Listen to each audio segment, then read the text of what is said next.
The morning sun cast long shadows across the marble corridors of the International Conference Center in Geneva. Delegates from across the globe shuffled through security checkpoints, their polished shoes echoing against pristine floors.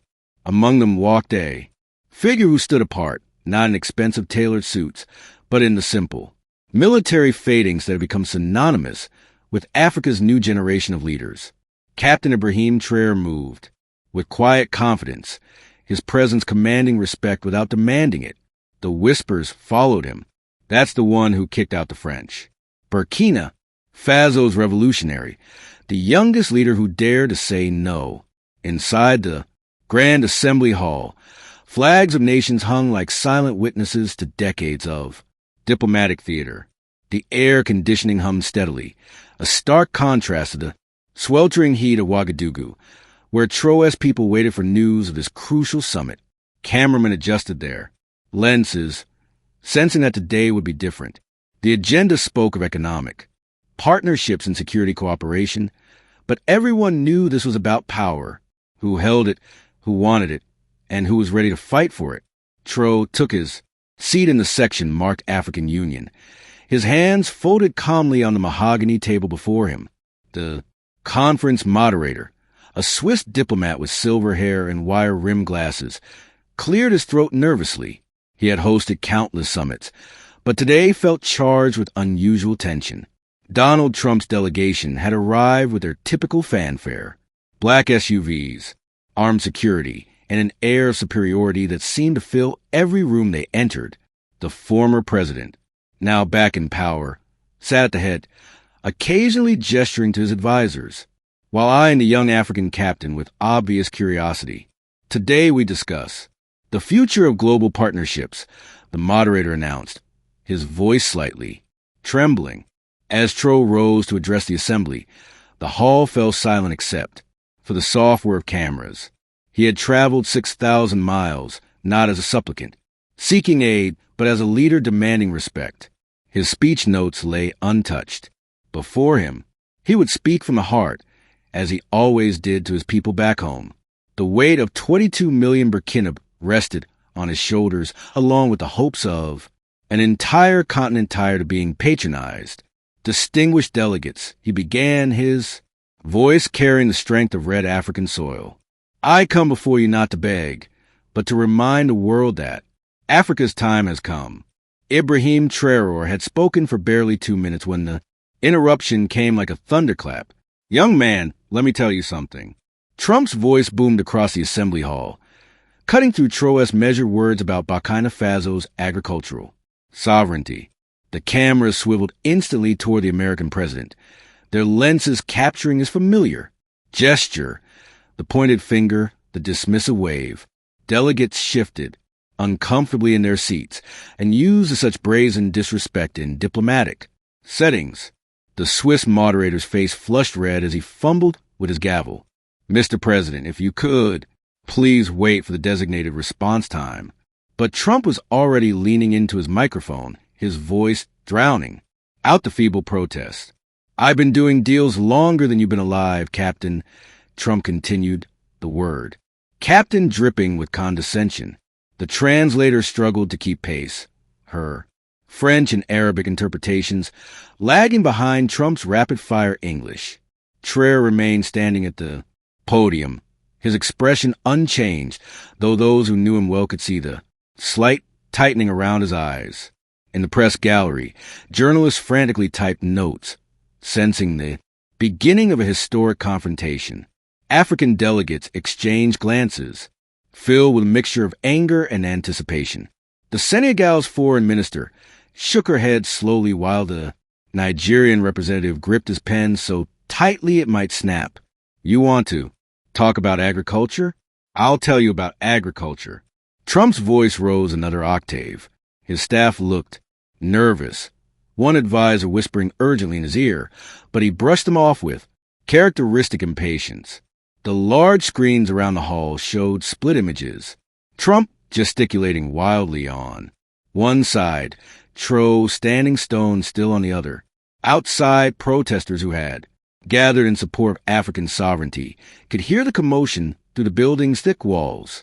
Social media exploded with real-time commentary, hashtags trending worldwide within minutes. The moment was being broadcast live to 54 African nations, where millions watched their young leader face this unprecedented disrespect. Traoré's response was measured, his voice cutting through Trump's bluster like a sharp blade. Through cloth, Mr. President. In Burkina Faso, we have a saying, the tree that makes the most noise and wind is usually the emptiest the hall erupted. In murmurs some delegates cover their mouths to hide smiles Trump's face reamed, clearly in use of being counted so smoothly by someone he had just dismissed as a young man. The Swiss moderator seized a moment to bang his gavel, repeatedly calling for order. But everyone knew this was just a beginning, the first crack in what would become a seismic shift.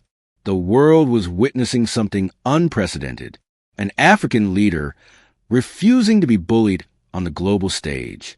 Traoré had barely resumed his speech about Burkina Faso's gold mining sovereignty when Trump struck again. Hold on, the former president interjected, his hands cutting through the air dismissively. You're talking about economics? Let me give you a real economics lesson, Captain. The patronizing tone was unmistakable, each word delivered with the confidence of a man who believed his wealth made him an expert on everything. The African Union delegates stiffened collectively, their faces reflecting decades of enduring such condescension. The Ghanaian ambassador whispered something sharp into Traoré.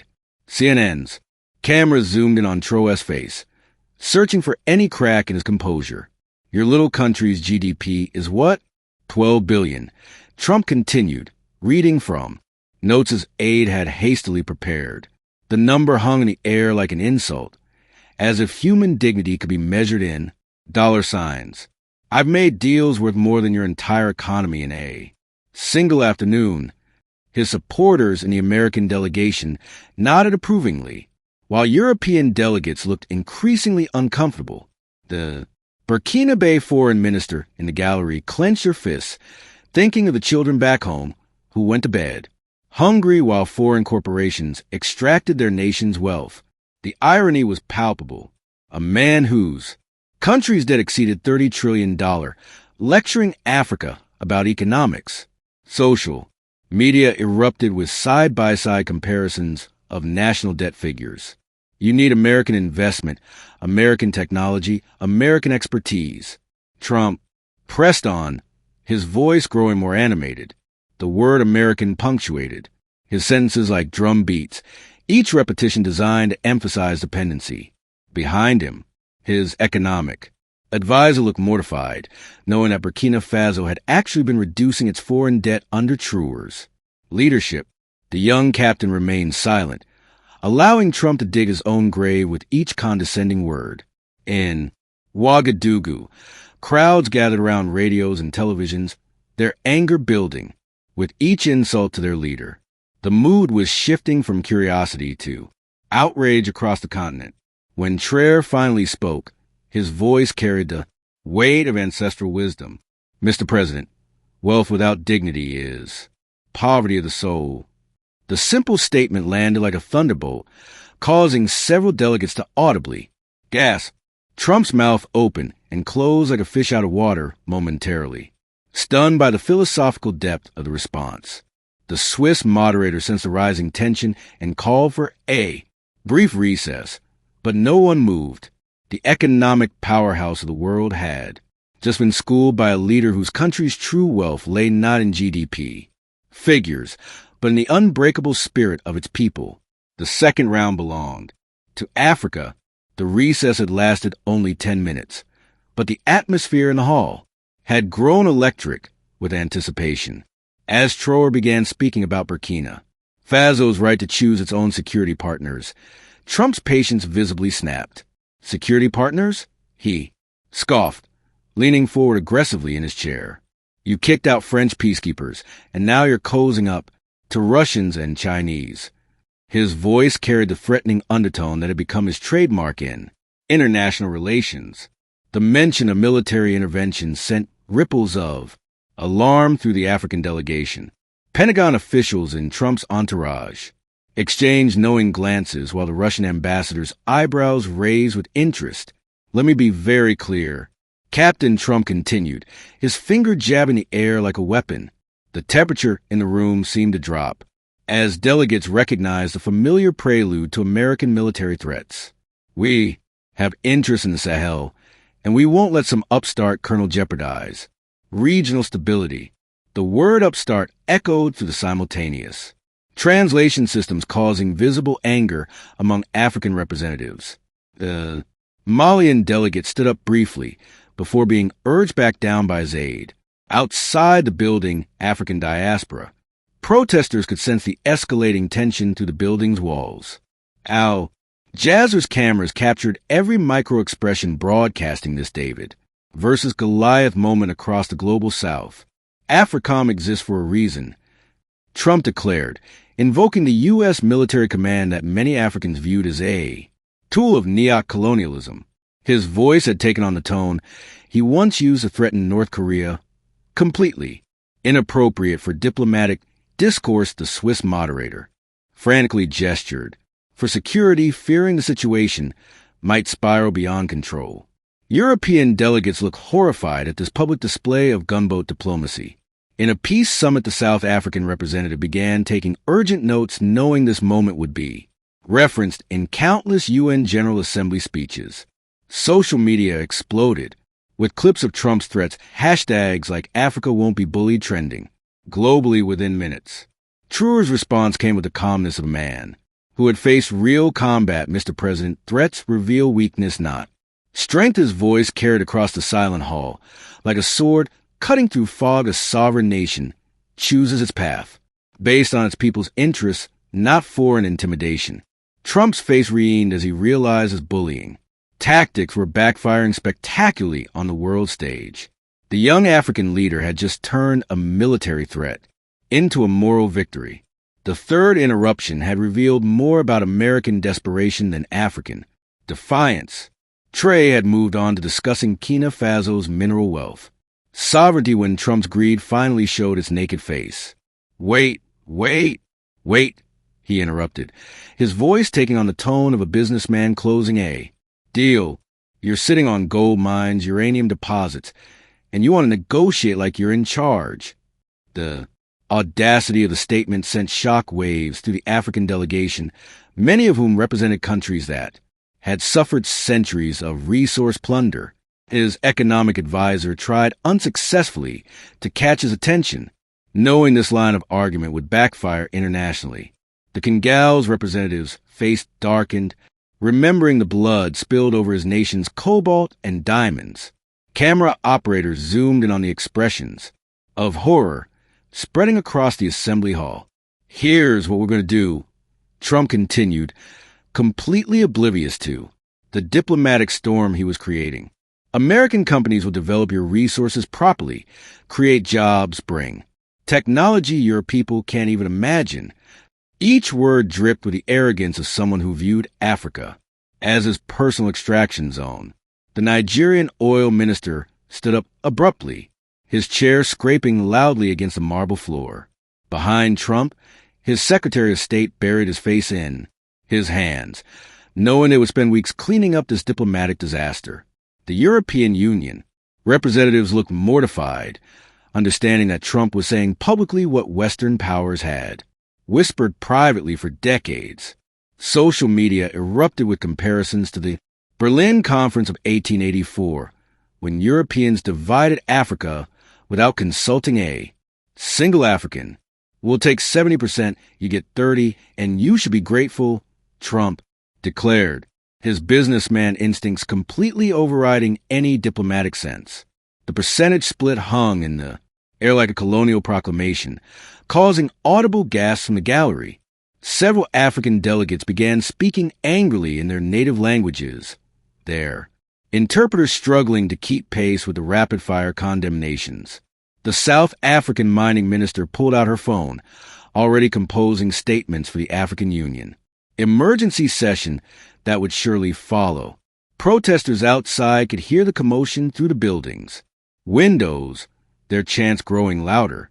This wasn't diplomacy. It was a public confession of neo-colonial intentions. Traoré's voice cut through the chaos. With surgical precision, Mr. President, Africa's resources belong to Africans, not to the highest bidder from overseas.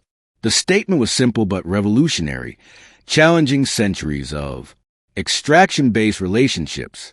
Trump sputtered, clearly expecting gratitude for his generous offer rather than principled resistance. The young captain continued, "We will partner with those who respect our sovereignty, not those who see us as a mining concession." Vidim, the fourth interruption, had backfired spectacularly, exposing the extractive mentality that still drove Western policy toward Africa. The moral high ground belonged firmly to the global South. The tension in the hall had reached a breaking point. When Traoré began speaking about his government's legitimacy, democracy, Trump interrupted with a derisive laugh that echoed off the marble walls. "You took power in a military coup, Captain, and now you want to lecture us about governance." His voice carried the moral superiority of someone who had conveniently forgotten his own attempts to overturn election results. The American media delegation shifted, uncomfortably, remembering January 6th and the months of election denial that had shaken their own democracy. African delegates exchanged knowing looks. They had heard this elective morality before from Western powers. The hypocrisy was so thick you could cut it with a knife, and everyone in the room felt it. "Let me tell you about real democracy," Trump continued, his finger wagging like a disapproving school teacher. "Free elections, peaceful transitions of power, respect for institutions, things your continent needs to learn." The irony was lost on him, but not on the global audience watching the spectacle unfold. His own vice president looked mortified, remembering the chaos of their administration's final days. The Brazilian representative whispered something to his aide about American electoral colleges and gerrymandering. European delegates stared at their phones, already drafting statements to distance themselves from this embarrassing display. CNN's fact-checkers worked frantically in the background, preparing real-time corrections to Trump's revisionist history. "We've been running democracies since your ancestors were living in huts," Trump declared, crossing every line of diplomatic decency. The racist undertone sent shock waves through the assembly, causing several African delegates to stand in protest. The Senegal's foreign minister began walking toward the exit, her dignity intact, while Trump's crumbled with each word. Social media exploded with historical corrections about African kingdoms and democratic traditions that predated American independence by centuries. The Swiss moderator banged his gavel desperately, but the damage was already done. This wasn't diplomacy. It was a public display of ignorance and racism disguised as foreign policy. Traoré's response came with the patience of an elder teaching a child. "Mr. President, democracy is not about who taught whom, but about serving one's people with honor." His words carried the weight of authentic leadership, contrasting sharply with Trump's theatrical bluster. When 80% of Burkina Faso support their government's direction, that is the only legitimacy that matters. The statistical truth hung in the air, supported by multiple international polls that Trump's team couldn't dispute. The fifth interruption had revealed more about American democratic backsliding than African governance challenges. Once again, the student had become the teacher. The assembly hall had become a pressure cooker, and Trump's final interruption came with the force of an explosion. "All right, Captain, I've been patient enough with this little show," he declared, his voice dripping with condescension. The word little seemed to encompass not just Traoré's presentation, but his entire nation, his leadership, his people's dignity. His chief of staff tugged urgently at his sleeve, but Trump shook him off like an annoying insect. The cameras captured every detail of this diplomatic meltdown, broadcasting American arrogance to a global audience already tired of Western supremacy. African delegates sat frozen, witnessing a level of disrespect that would have consequences far beyond this conference room. The Swiss moderator had given up. all pretense of control, his gavel lying silent on the mahogany table. "Here's what's going to happen," Trump continued, his businessman persona now fully unleashed in the diplomatic arena. "You're going to stop playing these games, accept American leadership in the region, and get back in line." The ultimatum was delivered with the casual cruelty of someone accustomed to getting his way through intimidation. His economic advisor closed his laptop and leaned back, knowing that decades of careful diplomatic work were being demolished in real time. The European delegates looked horrified, understanding that Trump was destroying Western soft power with every word. Behind the cameras, journalists scribbled furiously, knowing they were witnessing a historic moment of American diplomatic self-destruction. The tone was that of a master addressing a servant, not a world leader speaking. To his peer, "You have two choices," Trump pressed on, holding up his fingers, like he was explaining basic math to a child. "Work with us or work against us. And trust me, you don't want to work against us." The threat hung in the air like smoke from a fired gun, transforming what should have been diplomatic dialogue into crude intimidation. Several African delegates began gathering their papers, preparing to walk out in protest. The Ghanaian ambassador stood first, her movement rippling through the African section like a wave of dignity asserting itself. Social media erupted with clips of the walkout beginning, hashtags calling for solidarity with Africa trending across multiple continents. This wasn't diplomacy. It was a masterclass in how to lose friends and alienate entire continents. But Traoré remained at the podium, unmoved by the ultimatum that had sent others fleeing. His silence stretched for what felt like an eternity, the entire assembly holding its breath for his response. The young captain's eyes swept across the hall, taking the faces of delegates who had witnessed this unprecedented display of American arrogance. When he finally spoke, his voice would carry the weight of 54 African nations and 1.3 billion people tired of being patronized. The stage was set for a response that would echo through history. The sixth interruption had pushed too far, and Africa was about to push back. The assembly hall fell into a silence so profound that the hum of air conditioning became deafening. Traoré stood motionless at the podium, his hands resting calmly on the mahogany. Surface eyes closed as if drawing strength from ancestral spirits. The cameras captured every detail of this pregnant pause, Trump's expectant smirk, the African delegates' tense anticipation, the European representatives' horrified fascination. Even the press gallery had gone quiet, journalists, sensing they were witnessing the calm before a historical hurricane. The Swiss moderator's breathing was audible through his microphone, the only sound in a room where 400 people waited for lightning to strike. Outside, protesters had somehow sensed the moment's gravity, their chants fading to whispers. Time itself seemed suspended between worlds, the old order and whatever was about to be born. In that sacred silence, something shifted in the cosmic balance of global power dynamics. Traoré's chest rose and fell with the measured breathing of a man who had found his center amid chaos. His military training had taught him patience, but this was something deeper, the stillness of a leader who had connected with his purpose. Behind him, the Burkina Faso flag hung like a testament to sovereignty, its red symbolizing the blood of martyrs, its green representing hope.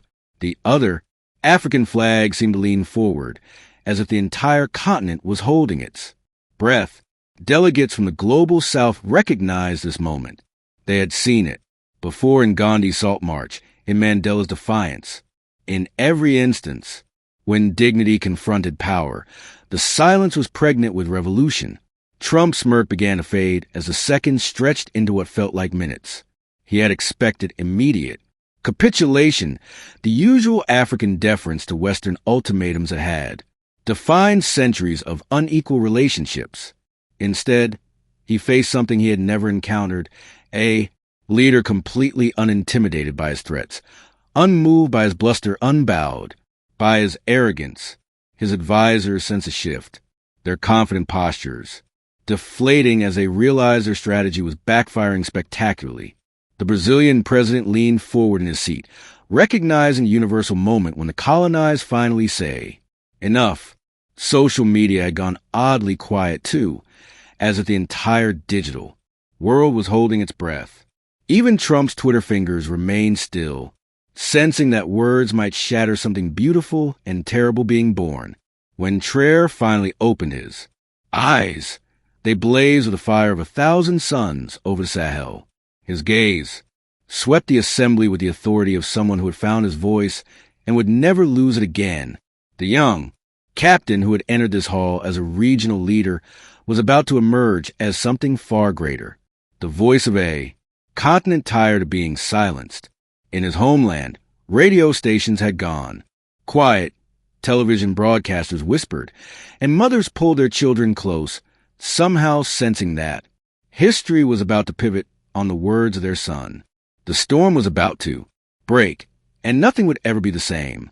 When Ibrahim Traoré finally spoke, his voice carried the power of ancestral drums echoing across the Sahel. "Mr. President," he began, each word measured like gold dust on ancient scales. The assembly leaned forward, collectively, sensing that history was about to turn on its axis. His tone was neither angry nor different. It was a voice of truth itself, stripped of all pretense and political calculation. The camera zoomed in on his face, capturing the transformation of a young military officer into the embodiment of continental dignity. African delegates felt their spines straighten as if his words were lifting them from centuries of imposed subservience. Even the Swiss moderator forgot to breathe, knowing he was witnessing something unprecedented in diplomatic history. For 400 years, men like you have stood in rooms like this, dictating Africa's fate without our consent. Deem the historical weight of his words hit the assembly like a tsunami, washing away pretenses and revealing naked truths. Trump's smirk vanished completely, replaced by the confusion of someone watching their worldview crumble in real time. European delegates shifted uncomfortably, recognizing their own colonial histories, reflected in Traoré's mirror of accountability. The young captain's voice grew stronger with each syllable, drawing power from every ancestor who had died, resisting foreign domination. In living rooms across Africa, grandmothers wept tears of recognition, finally hearing their pain acknowledged on the world stage. The temperature in the room seemed to rise with the fire of his conviction. You speak of partnership while demanding submission, of democracy while threatening coups, of development while looting our resources. Each accusation landed with surgical precision, cutting through decades of diplomatic doublespeak to expose the raw hypocrisy beneath. Trump tried to interrupt again, but found himself silenced by the moral authority radiating from the podium. The African Union delegates began to smile not with humor, but with the fierce joy of seeing their truth finally spoken. The power of social media exploded as the speech was translated into dozens of languages, spreading like wildfire across continents hungry for authentic leadership. The Nigerian president pulled out his phone to call an emergency AU meeting. This wasn't just a speech. It was a declaration of independence for the 21st century. Today, that ends. The 3 words fell like an executioner's axe, severing chains that had bound a continent for generations. The silence that followed was deafening, but it was no longer the silence of submission. It was a silence of power shifting, of old orders dying, of new worlds being born. Trump sat frozen, his mouth agape, finally understanding that he had awakened a sleeping giant. The 7th line had been spoken, and Africa would never bow again. In that moment, Ibrahim Traoré had become more than a president. He had become the voice of the global South's awakening. The assembly hall erupted in a thunderous standing ovation that seemed to shake the very foundations of the building. Every African delegate rose as one, their applause echoing like war drums announcing a new era of sovereignty. The South American and Asian representatives joined them, recognizing the universal moment when dignity triumphed over intimidation. Even some European delegates found themselves on their feet, swept up in the historical significance of what they had witnessed. Trump sat alone in his section, isolated and diminished, his usual bluster reduced to stunned silence. The Swiss moderator abandoned all pretense of control, allowing the moment to unfold in its full glory. Outside, the crowds of African diaspora. Protesters had somehow sensed the victory, their celebration spilling into the Geneva streets like a liberation festival. Within hours, the speech had become the most watched diplomatic moment in internet history. Africa's new dawn trended globally as the video spread across every platform, translated into languages from Swahili to Mandarin. The clip of Trump's shocked expression became an instant meme, symbolizing the end of Western diplomatic supremacy.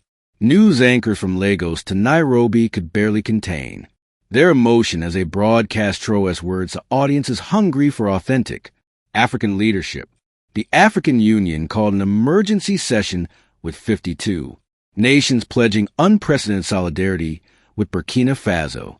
European capitals scrambled to distance themselves from Trump's debacle, while Beijing and Moscow immediately offered expanded partnerships.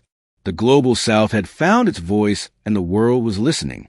In the weeks that followed, something magical happened across Africa. Young people who had dreamed of immigrating began talking about staying home to build their nations. Investment inquiries poured into African capitals from countries seeking partnerships based on respect rather than exploitation. The 15-nation eco-bloc announced new protocols prioritizing African interests over Western pressure. Mining contracts were renegotiated, military partnerships reconsidered, and trade agreements rewritten with dignity as the cornerstone.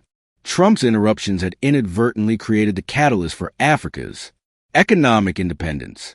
The continent that had been carved up by foreign powers was finally carving out its own destiny. As Ibrahim Traoré boarded his plane back to Ouagadougou, he carried with him more than just diplomatic victory. He had become the symbol of a new African consciousness, proof that respect must be earned through strength, not granted through submission. Children across the continent would grow up knowing that their leaders could stand toe-to-toe with any world power and emerge victorious. The red soil of Burkina Faso would welcome home not just a president, but a liberator who had spoken truth to power and watched that power crumble. Africa's sun was rising, and it would never set again. Ibrahim Traoré's 7 words didn't just silence Trump. They awakened a continent. Africa's dignity cannot be interrupted, only celebrated. What did you think of this historic moment? Subscribe for more stories of African leadership changing the world, and share your thoughts in the comments below.